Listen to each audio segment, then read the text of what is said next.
नमस्कार दोस्तों, आपका स्वागत है भारत फार्मा में। हमने प्रीवियस लेक्चर में फार्माकोपिया के बारे में पढ़ा था। आज हमें इम्प्योरिटी के बारे में पढ़ना है। ये हमारा BP 104T 4T का फर्स्ट लेक्चर होने वाला पार्ट सेकंड है। यूनिट नंबर फर्स्ट का ये पार्ट सेकंड होने वाला है और इसमें हमें इम्प्योरिटी के बारे में पढ़ना है। इम्प्योरिटी होती क्या है? ठीक है, तो स्टार्ट करते हैं। डेफिनेशन देख ले रहे हैं इम्प्योरिटी के। इम्प्योरिटीज मतलब कि आपको नाम ही से पता चल रहा होगा, मतलब अशुद्धियां। इसे हिंदी में क्या बोलते हैं? अशुद्धियां। ठीक है, मतलब किसी भी चीज में इम्प्योर होना। कोई भी चीज, जैसे कोई चीज प्योर नहीं है तो वो क्या इम्प्योर है, तो वो क्या इम्प्योरिटी। मतलब कि कोई भी सब्सटेंस किसी में, उसमें कोई ना कोई सब्सटेंस होगा जिससे वो इफेक्ट कर रहा होगा, जिसे उसको यूज करने से हमारे बॉडी में इफेक्ट पड़ेगा। उसे क्या बोलते हैं? इम्प्योरिटीज। मतलब कि एनी अनवांटेड। ठीक है, तो उसकी डेफिनेशन देख ले रहे हैं। An any impurity is any unwanted substance present in a drug or pharmaceutical product which differs from the active pharmaceutical ingredient API और excipient। ठीक है, इम्प्योरिटी क्या है? एक अनवांटेड सब्सटेंस है जो किसी ड्रग में या फार्मास्यूटिकल प्रोडक्ट में क्या होगा? प्रेजेंट होगा जिससे वो क्या होगा? कोई भी फार्मास्यूटिकल ड्रग्स या फार्मास्यूटिकल प्रोडक्ट क्या होगा? इफेक्ट करेगा। क्या करेगा? इफेक्ट करेगा। जिससे क्या होगा? इफेक्ट करेगा। तो वो जैसे अब उसको फार्मास्यूटिकल ड्रग है और उसमें इम्प्योरिटी है और आपने यूज कर लिया तो क्या होगा? साइड इफेक्ट देगा या फिर जैसे कि खुजली वगैरह टाइप की वो होने लगेगी। ठीक है, इम्प्योरिटी क्या है? एक अनवांटेड सब्सटेंस है जो किसी भी ड्रग या फार्मास्यूटिकल प्रोडक्ट में प्रेजेंट होगा। ठीक है, अब आगे हम दूसरी देख रहे हैं। इम्प्योरिटीज में come from the raw material. ठीक है, जो भी इम्प्योरिटी है वो रॉ मटेरियल से आती है। रॉ मटेरियल मतलब कच्चा पदार्थ। रॉ मतलब क्या होता है? कच्चा पदार्थ। ठीक है, कच्चा पदार्थ। दूसरा वो क्या बोल रहा है? Even in small amounts impurity can effect safety, efficiency and solubility of drugs stability. ठीक है, जो भी हमारी इम्प्योरिटी होती है वो किस पर इफेक्ट करती है? हमारी सेफ्टी पर, उसकी सुरक्षा, उसका जो भी काम होगा वो सही काम नहीं बताएगी। एफिशिएंसी और क्या होती है? स्टेबिलिटी। जैसे कोई कोई भी ड्रग्स है, उसकी स्टेबिलिटी है कि इतने वो स्टेबल होनी चाहिए या बहुत सॉल्युबल होनी चाहिए, लेकिन वो उतने में सॉल्युबल नहीं होगी अगर उसमें क्या होगी? इम्प्योरिटीज होंगी। ठीक है, अब दूसरी स्लाइड चलते हैं। फिर क्या है? Source of impurity. ठीक है, तो यानी कि किस प्रकार से हमें इम्प्योरिटी देखने को मिल सकती है, तो ये क्या है? स्रोत, यानी कि सोर्स ऑफ इम्प्योरिटी। तो फर्स्ट क्या है? Raw material. रॉ मटेरियल यानी कि कोई भी कच्चा पदार्थ है, उसके थ्रू क्या हो सकती है? हमको इम्प्योरिटी आ सकती है। जैसे कि हम कोई केमिकल यूज कर रहे हैं कोई भी ड्रग्स बनाने के लिए, कोई भी केमिकल हम यूज कर रहे हैं ड्रग्स बनाने के लिए, तो क्या होगा? उसके कारण हमारे जो भी सब्सटेंस या ड्रग्स है उसमें हमारी इम्प्योरिटी आएंगे। ठीक है, एक नेचुरल प्रोडक्ट्स में carry soil, dust, pesticides, microbes etc। ठीक है, अब इम्प्योरिटी के रूप में कौन कौन से एजेंट्स हो सकते हैं? हमारे पेस्टिसाइड आ सकते हैं, माइक्रोब्स आ सकते हैं एंड सॉइल के सब्सटेंस आ सकते हैं और कुछ डस्ट पार्टिकल्स आ सकते हैं जो हमारे रॉ मटेरियल को क्या करेंगे? इम्प्योर करेंगे, जिससे इम्प्योरिटीज में बढ़ेंगी। ओके भैया, अब आगे देखना हमें मैन्युफैक्चरिंग प्रोसेस। यानी कि जैसे कोई भी ड्रग्स है उसको बना रहे हैं, हम मैन्युफैक्चर कर रहे हैं, तो उसके दौरान भी हमें क्या हो सकती है? इम्प्योरिटी देखने को मिल सकती हैं। तो फर्स्ट क्या बोल रहा है? Side reaction during synthesis. ठीक है, कोई भी रिएक्शन है उसको सिंथेसिस कर रहे हैं तो उसके दौरान भी क्या हो सकती है? हमारी इम्प्योरिटी जा सकती हैं। दूसरा क्या है? Use of catalyst. जब हम कैटलिस्ट यूज करें, जैसे कि हमें गर्म करना है, किसी भी रिएक्शन हो रही है, हम कैटलिस्ट का यूज करते हैं। कैटलिस्ट क्या होते हैं? जो भी रिएक्शन को बढ़ा दें या घटा दें वो क्या कहलाते हैं? कैटलिस्ट कहलाते हैं। जैसी रिएक्टिविटी है या उसकी रिएक्टिविटी को बढ़ा देंगे या घटा देंगे वो क्या कहलाते हैं? कैटलिस्ट कहलाते हैं। ठीक है, किसी भी रिएक्शन को करने के लिए हम कैटलिस्ट का यूज करते हैं, अन्यथा वो रिएक्शन हमारी पूरी नहीं होती है। ठीक है, सॉल्वेंट। आपको सॉल्यूशन और जो तो पता ही होगा, सॉल्यूट और सॉल्वेंट होते हैं जो सॉल्यूशन बनाते हैं। ठीक है, तो जो भी सॉल्वेंट आप यूज करेंगे उसमें भी क्या हो सकती है? हमारी इम्प्योरिटीज आ सकती हैं। रिएजेंट, कोई भी रिएजेंट है, जो भी आप रिएजेंट यूज करेंगे उसमें भी इम्प्योरिटीज आ सकती हैं। फिर हमारा तीसरा क्या है? Storage handling.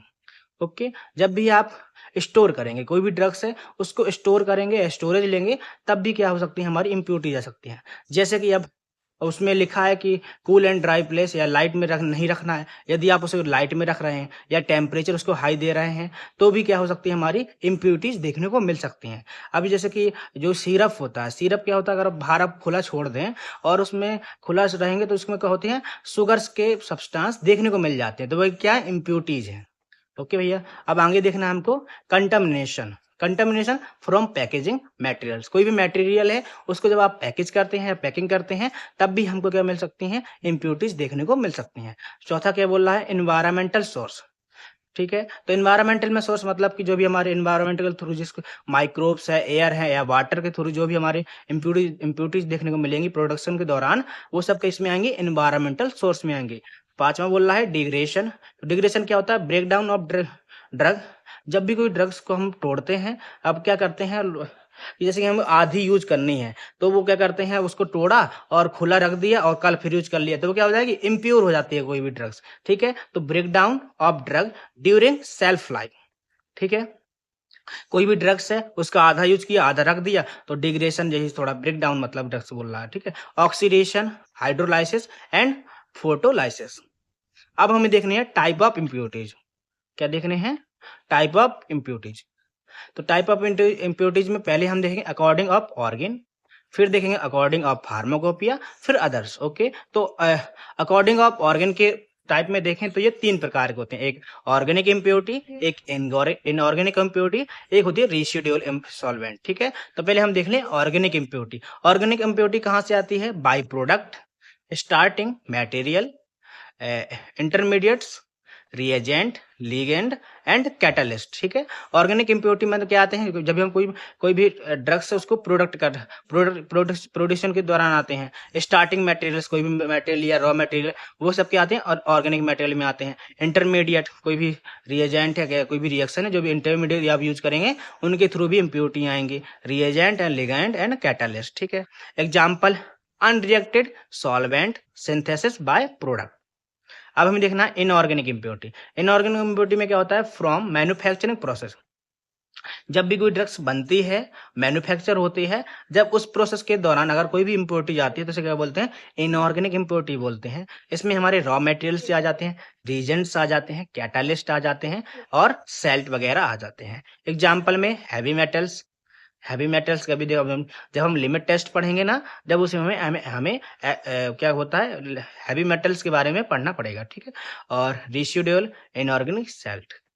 अब देखना हमें रेसिडुअल रेसिडुअल सॉल्वेंट के बारे में देखना है। तो organic volatile chemical used in production, यानी कोई भी ड्रग्स को बनाने के लिए जो भी हम केमिकल, वोलेटाइल केमिकल यूज करेंगे वो आते हैं रेसिडुअल सॉल्वेंट में। एग्जाम्पल मेथेनॉल, डाइक्लोरोमेथेन और बेंजीन। अब हमें देखना है अकॉर्डिंग टू फार्माकोपिया के।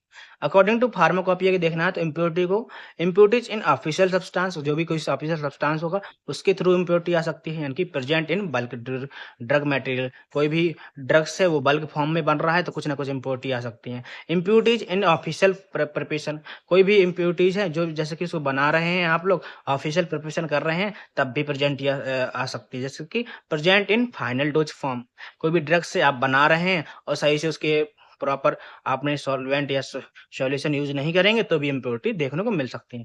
फॉर्गन पार्टिकल्स, यानी कोई भी इम्प्योरिटीज है वो फॉर्गन पार्टिकल, बाहर से कोई पार्टिकल्स आए और वो इफेक्ट करे तो उसके कारण भी हो सकता है, यानी कि accidental contamination from environment, packaging और हैंडलिंग। अब देखना है अकॉर्डिंग टू सोर्स या प्रोसेस।